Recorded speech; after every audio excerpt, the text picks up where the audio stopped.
علماء کرام، ائمہ مساجد، مسجدوں کے امام، مسجدوں کے مؤذنین جو سال بھر تمام مقتدیوں کی خدمت میں لگے ہوئے رہتے ہیں، دن میں 5 مرتبہ جب اذان کا وقت ہوتا ہے، مؤذن کو کوئی بھی کام ہو چھوڑ کر فوراً حاضری دینی ضروری ہوتی ہے۔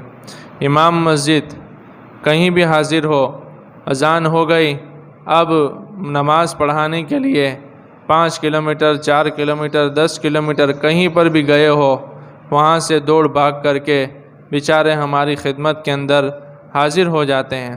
کیا ہماری کوئی ذمہ داری نہیں بنتی؟ کیا ان کی ضروریات نہیں ہے؟ کیا وہ اس کے علاوہ اور کوئی کام کر سکتے ہیں؟ 5 وقت ایک ہی مسجد کے اندر ہم 1 سال صرف نماز پڑھ کر کے دیکھ لیں۔ جو امام نہیں ہے ان سے میری گزارش ہے کہ 5 وقت کی پابندی کے ساتھ ایک ہی مسجد کے اندر سال بھر کی نماز پڑھ کر کے پابندی کر کے دیکھ لے، کتنا مشکل کام ہے۔ سال بھر تو چھوڑیے، 6 مہینے کر کے دیکھیے، مگر یہ ائمہ مساجد، یہ مؤذنین جو پوری زندگی پابندی کرتے ہیں اور پورے محلے والوں کی خدمت کرتے ہیں۔ امام مسجد کا مرتبہ کیا ہے؟ یہ سارے لوگوں کی نمازوں کا وکیل بن کر اللہ کے سامنے مصلی پہ کھڑا ہو کر کے سارے لوگوں کی نماز اللہ کے دربار میں لوگوں کو پڑھاتا ہے۔ ان کے نمازیں اللہ کے دربار میں پہنچنے کا یہ ذریعہ ہوتے ہیں۔ اور مؤذن جو پورے محلے کو 5 وقت حی علی الصلاۃ، حی علی الفلاح، نماز کی طرف اور کامیابی کی دعوت دیتا ہے، کتنا بڑا مقام ہے۔ قیامت میں مؤذنین کی گردن سب سے لمبی ہوگی۔ اور امام مسجد جو نبی پاک صلی اللہ علیہ وسلم کا مصلی سنبھالے ہوئے ہیں، نبی پاک صلی اللہ علیہ وسلم کا منبر اور محراب جنہوں نے سنبھالا ہے، اور جو ہماری دین کی ضروریات پوری کرتے ہیں، ہم پر بھی ضروری بنتا ہے کہ ہم ان کی دنیاوی ضروریات پوری کریں۔ کم سے کم ہم اتنا تو ان کو تنخواہ اور پگار دیں جس سے ان کا ماہانہ خرچہ نکل سکے۔ اندازہ کریں، جو ہم تنخواہیں دے رہے ہیں، جو ہم پگار دے رہے ہیں، کیا اس پگار کے ذریعے سے 2-4 بچے ہیں، ان کے ماں باپ ہیں، ان کی بیوی ہے، سردی گرمی کا موسم ہے اور ان کی کھانے کی ضروریات ہے، صبح کا ناشتہ، شام کا کھانا، دوپہر کا کھانا، کیا ان کا جی نہیں چاہتا ہے کہ وہ کوئی اچھا کھانا کھائے؟ کیا ان کا جی نہیں چاہتا ہے کہ ان کے بچے پھل فروٹ کھائے؟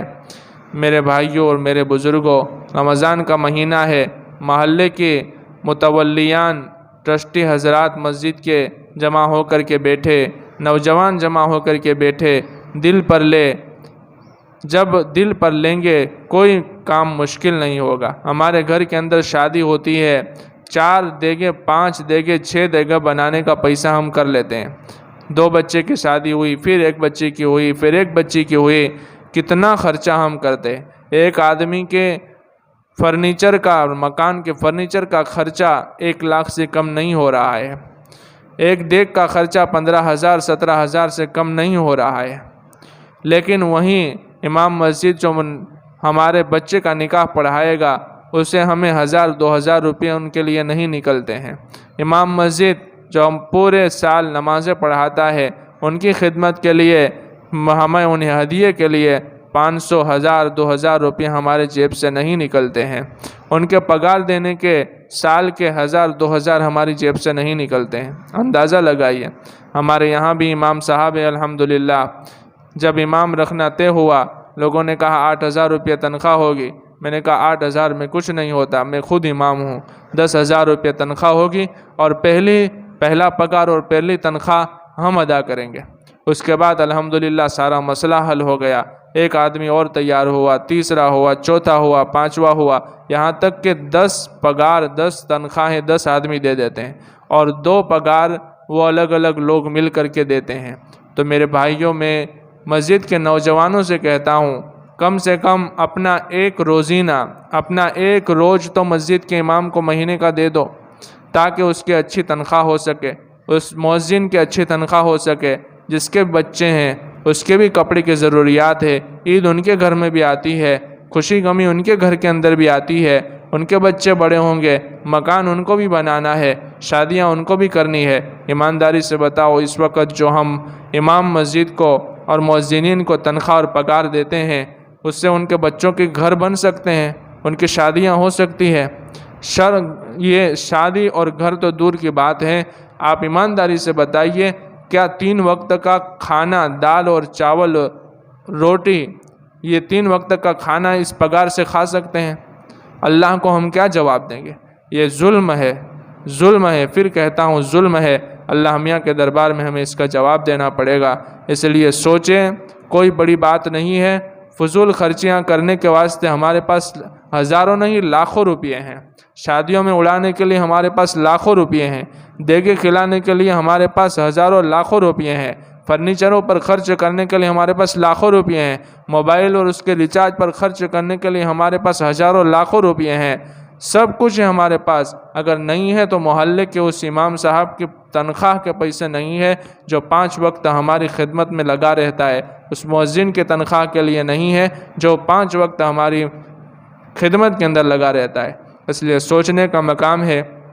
حضرت ابوبکر رضی اللہ تعالیٰ عنہ امیر المومنین بنے، ہاتھ میں چادریں لی، کپڑے لیے، بازار میں نکل گئے، صحابہ نے دیکھا، فرمایا کہاں جا رہے ہیں؟ آپ کے اوپر تو بہت بڑا بوجھ آ گیا، خلیفۃ المسلمین ہے، امت کو آپ نے سنبھالنا ہے۔ ابوبکر نے فرمایا میرا بھی پیٹ ہے، میرے بھی بیوی بچے ہیں، کیا کھلاؤں گا؟ صحابہ نے فرمایا کہ بیت المال سے دیا جائے گا۔ صحابہ نے ان کا وظیفہ بیت المال سے مقرر فرمایا۔ حضور پاک صلی اللہ علیہ وسلم کے لیے اللہ نے فرمایا وَاعْلَمُوا أَنَّمَا غَنِمْتُم مِّن شَيْءٍ فَأَنَّ لِلَّهِ خُمُسَهُ وَلِلرَّسُولِ وَلِذِي الْقُرْبَىٰ، کہ جو مال غنیمت حاصل ہوگا اس کا 5واں حصہ اللہ کے لیے، اس کے رسول صلی اللہ علیہ وسلم کے لیے ہوگا۔ اس لیے کہ رسول اللہ صلی اللہ علیہ وسلم دین کی نشر و اشاعت کے لیے، دعوت و تبلیغ کے لیے اور اس کی ترویج کے کام میں لگے ہوئے ہیں، دعوت الاسلام کے لیے، دعوت اللہ کے اندر لگے ہوئے ہیں، ان کی ضروریات پوری کرنا یہ ایمان والوں کا فریضہ ہے۔ لہذا آپ حضرات میری بات کو دل پر لیں گے اور جو ہم نے معیار قائم کیا ہوا ہے، کم سے کم ہمارے شہر کے اعتبار سے کہتا ہوں 10,000 روپے ماہانہ مؤذن اور امام کی تنخواہ متعین کیجئے، ہمت کیجئے، ارادے کیجئے اور اپنے جیب کے اندر ہاتھ ڈالیے اور بڑی نوٹ نکال کر کے مسجد کے کھاتے میں جمع کیجئے۔ انشاءاللہ العزیز سارا کام حل ہو جائے گا، سارا مسئلہ حل ہو جائے گا۔ اللہ تبارک و تعالی حامی اور ناصر ہو اور ہمیں توفیق عطا فرمائے۔ آمین۔ وصلی اللہ علی النبی الکریم۔